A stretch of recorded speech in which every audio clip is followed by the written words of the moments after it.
The most spoiled sports fan base in the United States is definitely the Boston fan base and all the fans of their sports teams throughout the New England area. Every team in Boston has won a championship in the last quarter of a century. They seem to only go a few years between a title before that drought ends. The New England Patriots ended their own Super Bowl drought to once again represent the AFC. The Patriots are a great story for this season. After almost a decade between the last time they reached the pinnacle of the world's biggest sport, they rebounded with their latest attempt to rebuild. They hired the right coaching staff, following selecting the right fit at quarterback. In an off-season where they were flushed with cash, they hit on many of their free agent signings, resulting in returning to the top of their division and now their conference. And so many things, like a historically easy schedule, fell in their laps.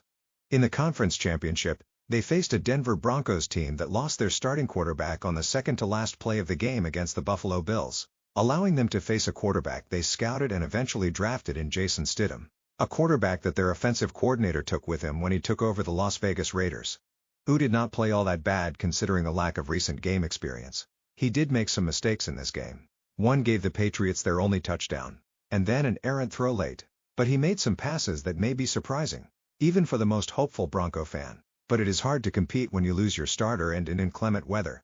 The Patriots were held in check all game except for a couple drives, but they played great on defense, created pressure that led to the turnover for their only touchdown, and their pressure disrupted the limited Denver offense. So their offense did not really have to do much but avoid turnovers, which they did.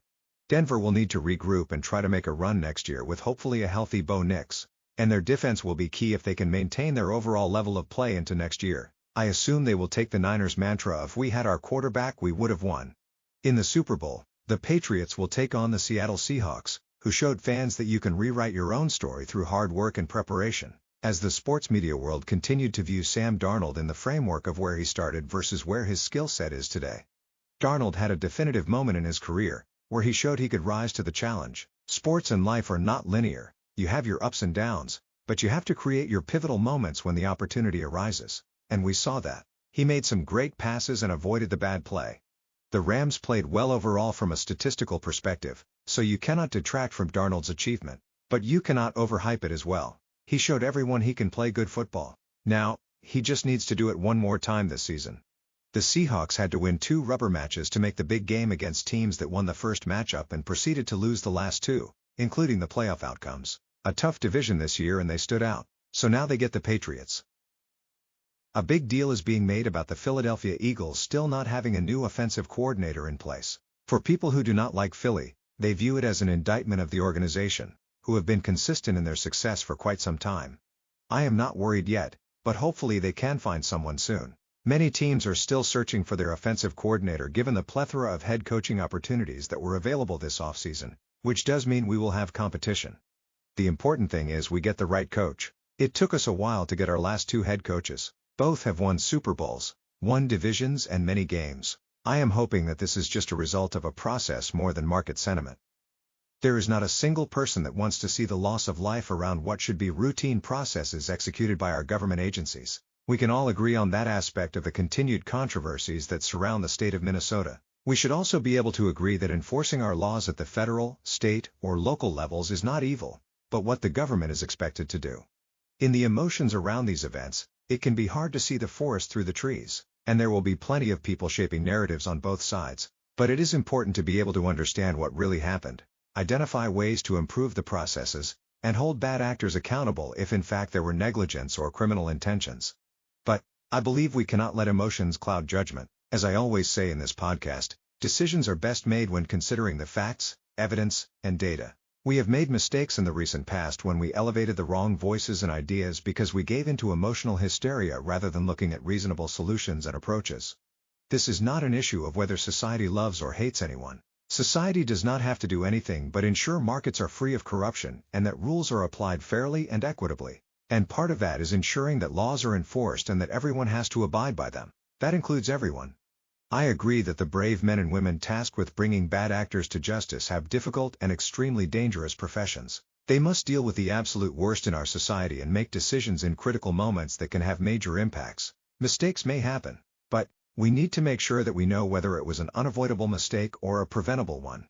At the same time, I do not believe politicians who are pushing for fringe members of their base to place themselves in the middle of law enforcement operations. That is what I would describe as reckless politics. The already intense, dangerous environments become more challenging when you have these fringe members obstructing justice and harassing those who are simply doing their jobs. ICE is neither evil nor ill-intended. The heroic men and women have been tasked with keeping our society free of dangerous illegal immigrants for decades. It was not created in the big beautiful bill. It has been a non-partisan agency enforcing our nation's immigration laws. Enforcing laws is neither illegal or radical. Like anything, there will be mistakes that will need to be addressed, but that should not deter the main need to ensure our society is safe from bad actors. If there are opportunities for improvement, then we need to make them.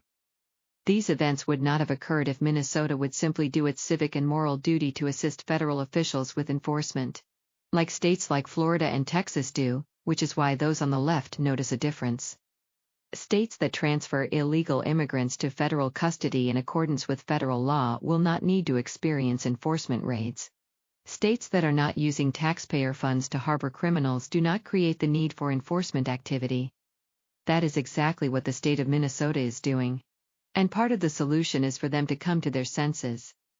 Rather, local leaders seem to think that placing fringe members in these environments was the proper way to go forward. Either looking to create an incident that they could politically exploit or simply the continued bad governance of using people as pawns. Think about what happens when you throw yourself into highly challenging environments, where people on one side are on high alert because of the risks with the suspects they are trying to apprehend, and on the other side the suspect trying to avoid arrest at all cost. Does it make any sense to obstruct justice? We can sympathize with the tragic loss of life because that person is someone's family, friend, or whatnot. But we must be smarter. Seems like cooler heads have prevailed and that there is some level of agreement that will help lower the temperature. A reported call between President Donald Trump and Governor Tim Walz seemed to have made some headway. Hopefully Minnesota's leadership comes to their senses and stops aiding and abetting criminals. Instead, they need to work with federal officials to remove the worst offenders. Assist with allowing for orderly transfers from state to federal custody. President wannabe Gavin Newsom wants to frame it as a surrender, but he is just demonstrating why he is not really fit for office. Of course, his behavior at Davos, which was treasonous to some degree. He is focused on politics while the real adults are working on policy. Some feel he is trying to elevate himself in what will probably be a crowded field in 2028, where many Democrat voters seem to reportedly not like the options they have. And if they look at Newsom's policy record, they will not like him either. The Democrat leaders continue to focus on antics, not substance. They are not even aware of how these antics actually appear outside of their fringe left-wing base, which is the only group of Americans they truly care about. Democrats are at the end of the day standing against law and order and enforcement of laws enacted in many cases by their own party's predecessors. Their purposeful mischaracterizations of federal law enforcement agents is not leadership. Consider the fact that the Biden administration enacted legislation to provide for armed agents at the Internal Revenue Service. Where was the claim of Gestapo for what is completely a nonviolent offense of tax evasion or miscalculations? These usually are easily settled without arrest. But Democrats embody the view of greater sympathy for the criminal element over the victims of crime, and it shows in their governance and the outcomes of their policies, which create more victims than justice. Some may argue that our Christian influence calls us to be forgiving and kind, especially to those who wrong us. I think kindness, compassion, and consideration for others are important, and support second chances. But I also believe in justice and fair application of the law. At the end of the day, the removal of criminal illegal immigrants is simply removing elements of society that have caused harm to either people here or at the homelands, which they are fleeing justice. For domestic criminals, they too should face their day in court rather than be released to harass and cause greater trauma to their victims. Now we can be compassionate, but to a certain degree the person wanting compassion and consideration needs to show accountability, resourcefulness, and willingness to atone for their wrongdoing. I believe it is important for the person seeking forgiveness or a second chance to show they really intend to be a better person.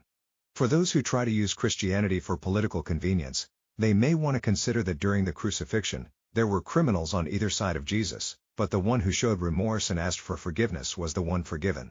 For the secular people, consider the viral video with Tracy Morgan and his encounter with a former bully. There are some who viewed his response negatively and many others who saw it justifiable. Consider the fact that the bully never apologized, but was willingly to ask for help and kindness that he himself would not have shown. Some would have given the person money regardless, but others would not want to fund the continued bad behaviors and perpetuate continued harm and victimization. An apology would have at least shown that you acknowledge and understand your role in creating harm that others had to live with and cope with. If your bad behavior made you feel like a big person at the moment, then you should be big enough to acknowledge your role and accountability for your actions. In closing, I think it is important that we have a society with law and order. But we also need that law and order to be less harsh and not in your face. Law enforcement is a difficult job dealing with the worst in our society, but it must be done in a manner that breeds trust in justice and fairness.